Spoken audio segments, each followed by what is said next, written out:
is said right here. Say less and say it better. And I don't know about you, but what we often see in terms of dilemmas people have is we try to communicate too much in any given time. And then our message gets lost.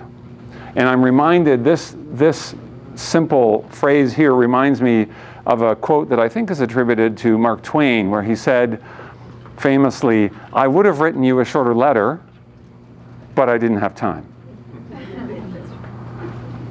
You know, and it's kind of funny on one hand, but on the other, I think it's kind of true. It's not that hard for us to spew out a bunch of verbal diarrhea or onto a paper, also a whole bunch of stuff. I think what is harder, like, is this stuff additive or is it not?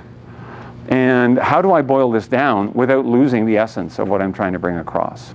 Someone asks you a question, well, what do you think of this? Or you're saying, you know, this is the problem with this initiative you want to take forward.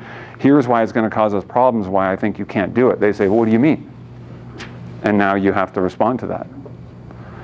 So this template uses a very simple and fundamental template that follows natural patterns of organization. What do we mean by that? The principle of threes. So I'll say a little bit more about that in a moment. Adheres to limitations of short-term memory. Research way back in the 70s already indicated that we can remember about 7, give or take 2 things at any given point in time. What drove Stephen Covey's 7 Habits of Highly Effective People, or list of 5, etc. But the general principle is less is more. Right? The less things that you have to retain in your working memory, the better. But also we want to be able to transfer this from working memory to longer term. You're on a conference call and you're conveying something, and you want people to accurately be able to restate that to other people. So less is more. When people think about impromptu speaking, though, off the cuff, some of the common concerns people cite to us are things like just blanking. Like, I'm not really sure what to say, or responding poorly, all over the place, meandering, not sounding credible as a result of that, and also wondering, did I say what needed to be said?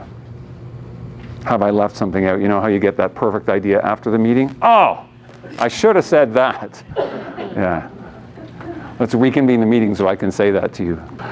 And some of the dilemmas are, there is always a finite set of problems one can address, a limited window of time, bless you, in any given moment. Bless you again. One more for the road? Okay. She'll save that for lunchtime.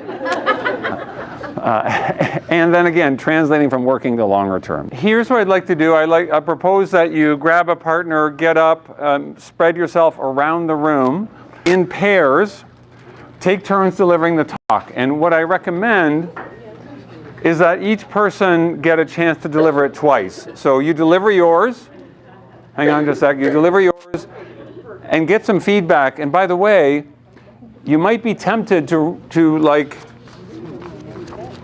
read everything you have on your sheet, which is actually not speaking, that's reading, right? So if you've got the most beautiful, eloquent thing on there, okay, that's really nice, but what people want to hear is, what are your thoughts, right? So what I recommend is, really the only things that you have to remember here are your headline and your 3 main points. That's it. Everything else, as it says there, extemporaneously, a fancy word for off the cuff, right? So what I recommend is that you fine, have this here for reference, but really all you have to remember is your headline, your 3 main points.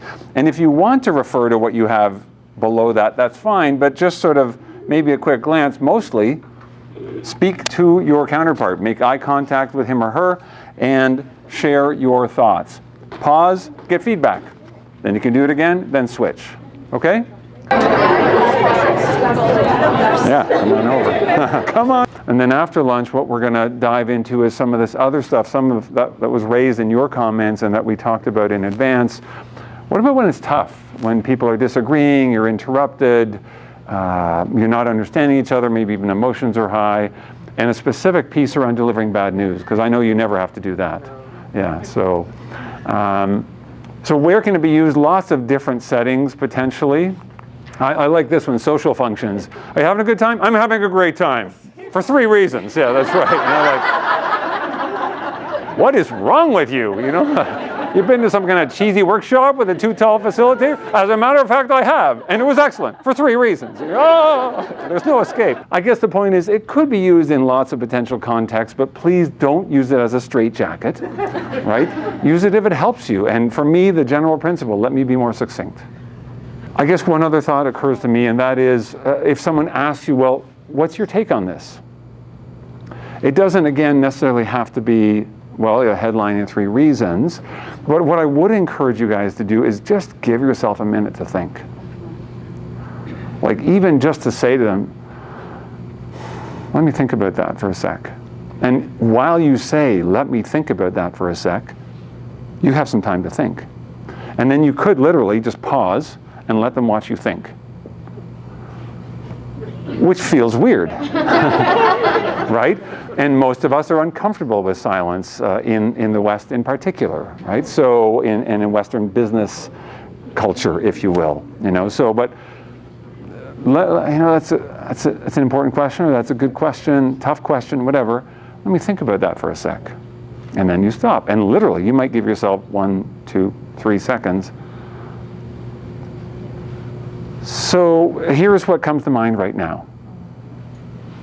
Here's my primary concern. And that might be your headline.